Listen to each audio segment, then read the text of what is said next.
শীতলাতলা বারোয়ারি যে পুজো মণ্ডপ, এর আগে তোমাদের প্রস্তুতি পর্ব দেখিয়েছিলাম। আর এক অসাধারণ ঝাড় করা হয়েছে, মাঝ বরাবর একটা কিন্তু আয়রনের সিঁড়ি করা হয়েছে। এখানে ঠাকুরটা মানে চোখ ফেরানো যাচ্ছে না, এত। হ্যালো বন্ধুরা, welcome to my channel. Howrah Durga Puja পরিক্রমা 2024-এর আবার একটা নতুন ব্লগ নিয়ে চলে এসেছে। আর আমি এই মুহূর্তে রয়েছি কামারডাঙ্গা শীতলাতলা বারোয়ারি যে পুজো মণ্ডপ, এর আগে তোমাদের প্রস্তুতি পর্ব দেখিয়েছিলাম। আর আজকে চলো কমপ্লিট পূজা মণ্ডপটা তোমাদেরকে দেখাবো। এই দেখো স্ট্রাকচারগুলো তোমাদেরকে দেখিয়েছিলাম, প্লাই দিয়ে করা হয়েছিল, সেগুলো কিন্তু লাগানো হয়ে গেছে সামনের দিকে। দেখো দেখতে খুব ভালো লাগছে। আর ওনাদের এবছরের থিম ছিল উত্থান। আস্তে আস্তে আমরা পুজো মণ্ডপের ভেতরে যাবো আর সমস্তটা তোমাদের সঙ্গে শেয়ার করবো। একটা দারুণ ভিডিও হতে চলেছে, তার জন্য আমার চ্যানেলটিকে অবশ্যই সাবস্ক্রাইব করে দাও। আর যদি ভালো লেগে থাকে তাহলে প্রচুর প্রচুর লাইক আর শেয়ার করে দিও।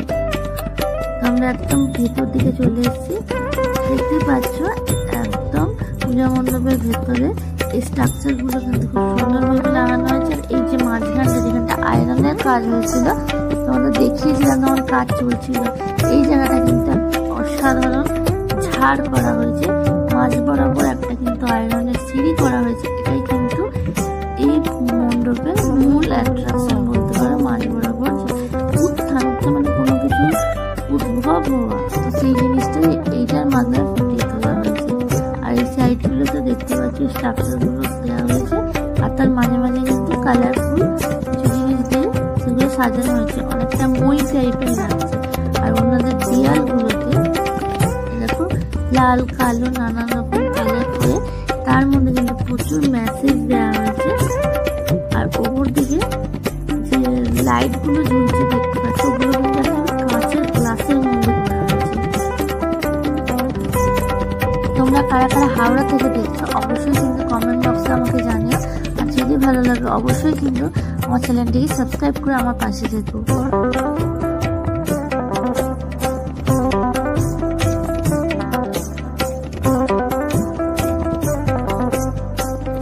হাওড়ার একটি অন্যতম পুজোর মধ্যে হচ্ছে এই পুজোটি হলো কামারডাঙ্গা শীতলাতলা বারোয়ারি পুজো। দেখো এই সাইডটা দেখতে পাচ্ছি, মাঝখানে জাস্ট অসাধারণ লাগছে ঝাড়টা।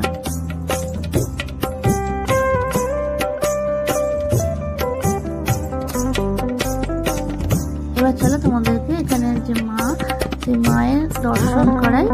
তোমাদেরকে দেখিয়েছিলাম তখন এখানকার মাতৃ প্রতিমা তৈরি হচ্ছিল, শুধুমাত্র মাটির কাজই হয়েছিল। আর এখন দেখো কতটা সুন্দর লাগছে, শিল্পী তৈরি করেছে, অসম্ভব সুন্দর।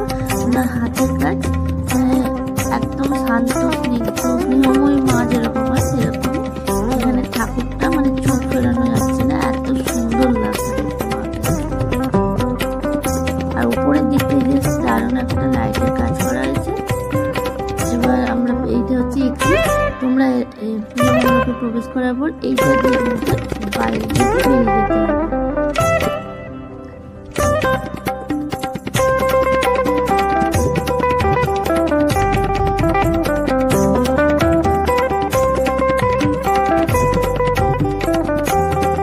আজকের মতো ভিডিওটা আমি এখানে শেষ করছি, আবার দেখা হবে নেক্সট ভিডিও। ততক্ষণ সকলে খুব ভালো থেকো, ভালো লাগলে প্রচুর লাইক শেয়ার